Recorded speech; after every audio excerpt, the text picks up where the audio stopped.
Hey guys, so today we're going to be reviewing Control. I know this video is kinda late, but some of us don't get review copies, and some of us are just slightly stupid and don't understand anything that happens in this game, alright? So we're going to be going through everything, graphics, gameplay. I'll kinda do story without trying to spoil it. I might do a spoiler section in the end since the game has been out for a week. I don't know, I haven't decided yet, but let's just break it down into the sections right now, and then we'll dive deeper into it. Alright, so we're going to break this down by graphics, gameplay / combat, sound, and story, and obviously I'll go more into depth in each one of those categories. So the first thing I want to talk about in graphics are the faces in this game, and it's really strange because they're all, main characters. There's not that many main characters, and they all look great. That first guy looked great. This is the main character. Her face looks great. This next lady, she looks great. Her face, everything looks great.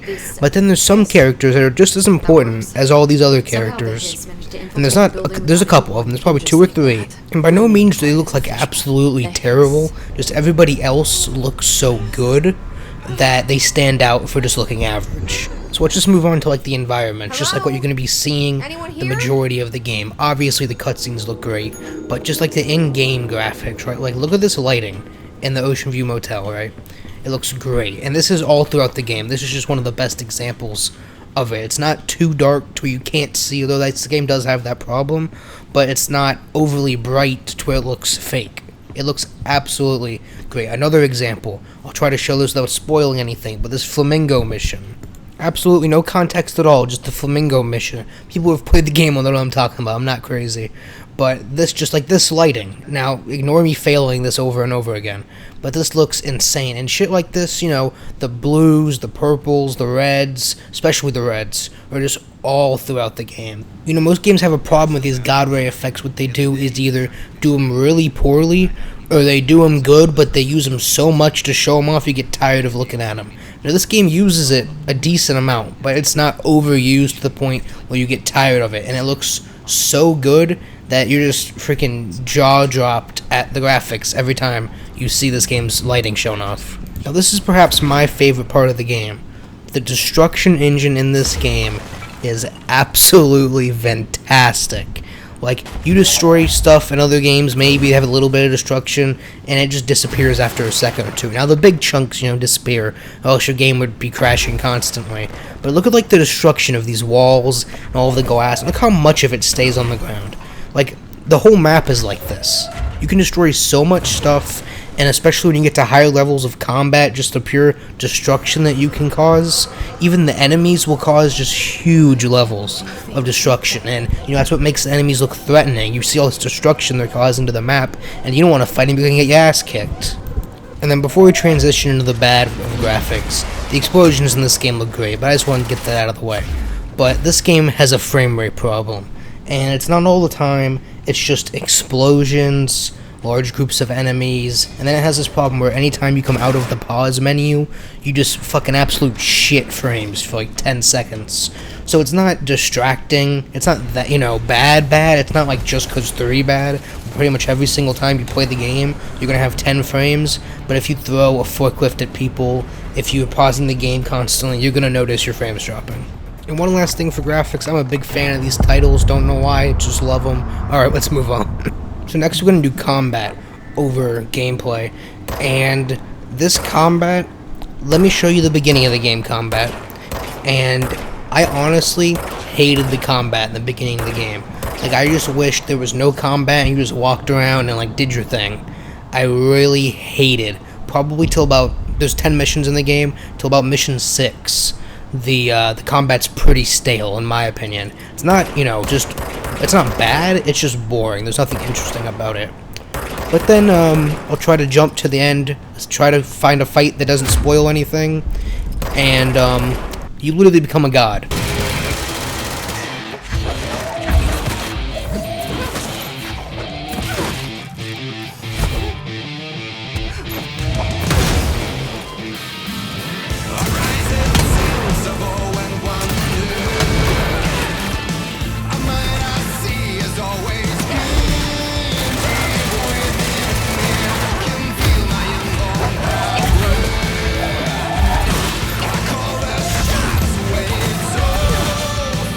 So yeah, needless to say, once you get past the 6th mission, and you basically, once you get levitate, and the enemies just get significantly harder, the game gets really fun combat-wise. Like, you're just absolutely smacking everybody. Now, don't get me wrong, this game on the last couple missions is fucking hard.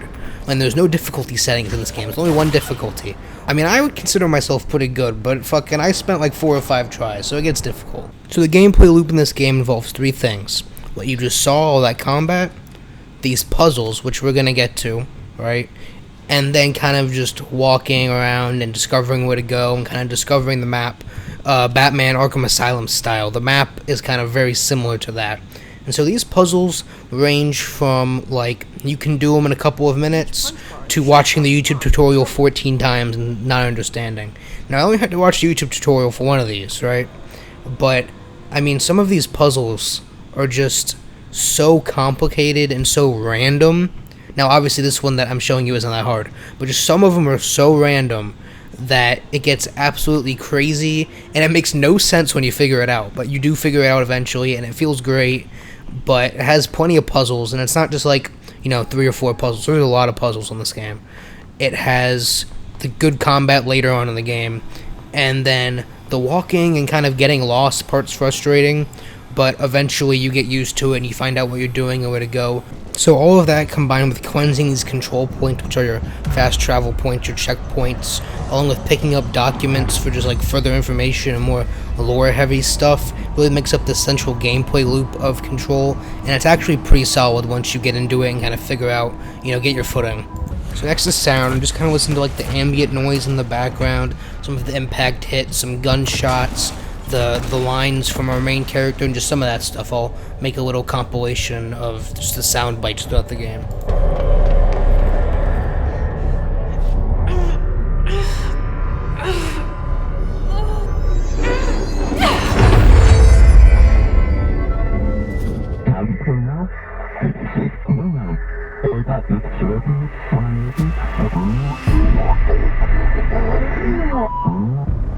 It's harder to hear you when I'm here.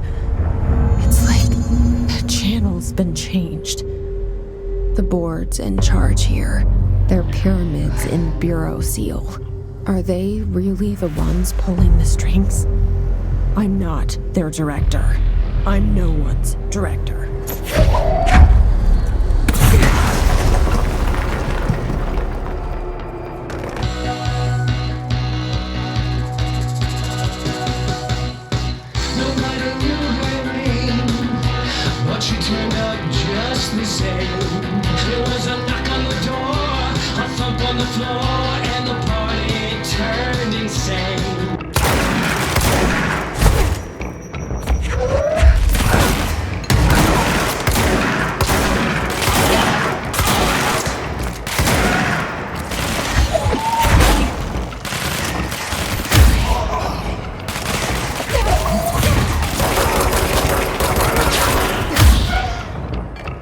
And so unfortunately for that sound part, there was this one monologue that I just couldn't find anywhere, no matter where I looked for it. It's about halfway through the game, and it was a spoiler anyway, so wouldn't have been able to use it, but it was a really great monologue. The audio in this game is great. Sometimes the enemies will whisper, run, whenever you kill them, so that's real scary at about 3 in the morning. But the sound in this game is great. Next, we're going to move on to story, and this is where it's going to get hard not to spoil the game, but I'm going to try my best. So in Control, you play as Jesse Faden in the Federal Bureau of Control, searching for your brother, see if he's alive, if he's dead, where is he, you know, what's going on, and turns out shit's going down here. There's freaking alien things everywhere, and you gotta figure out what's going on. Now, obviously, this game is weird. I mean, you just saw me pull a light switch 3 times and teleport, so I mean, it doesn't get much weirder than that, except, you know, it does.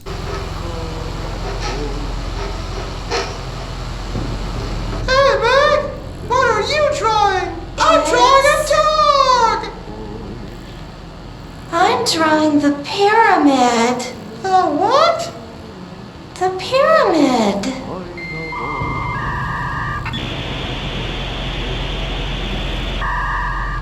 What's a pyramid?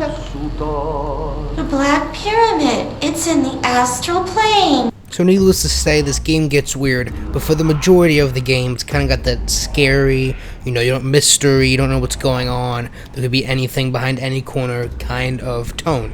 Except for one specific mission, which is so crazy and so much fun at the same time. It's like if the creator of Doom snorted a fucking line of coke before making this mission.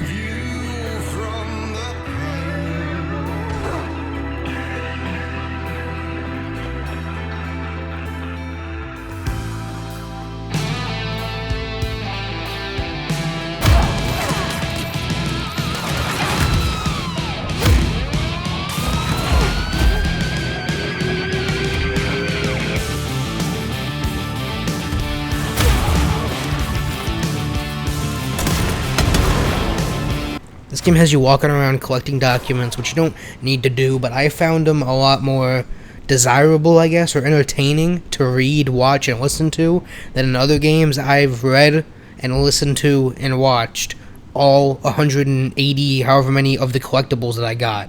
Obviously, there's more than that.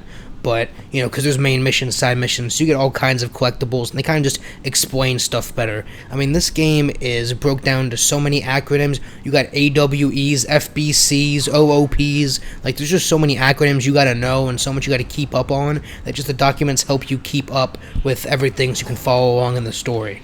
Now, like I said, pretty much everything I'm showing in this review, for the most part, there's a couple of things, is like before Mission 6, is pretty early in the game, right? That's because until Mission 6, you're kind of just learning your way around the FBC, you're kind of, discovering new sectors, getting your abilities, getting, kind of the handle of the game, and then they kind of just chuck you in the deep end, and say, alright, this is what's going down, and you just fly through, what's going down, and it's one of those games where if you want an explanation to everything, you're not going to get it. It's like they give you A through Z, but they only explain A, B, and C, and the rest is kind of up to you. Now, what I do like a lot about this game is through the documents and through, a lot of the story and cutscenes, they kind of feed you stuff early on that you can kind of read, but it wasn't anything predictable. It should have been predictable, the ending, but it's actually not, which is great. There is a huge twist in probably, I think, episode 9, mission 9. There's a big, huge twist in the game. Again, can't say what it is, but it's absolutely great. So basically, as far as story goes, without dropping spoilers, you're trying to find your brother, find out what happened to him, and you kind of just, there's alien shit going on. It's absolutely crazy. And they don't give you everything, like I said, and that's a big thing I want to stress.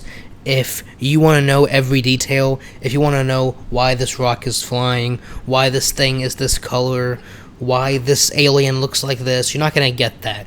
You're going to get a broad overview, and like they kind of hint at stuff, but it's really up to you to kind of put together what happened.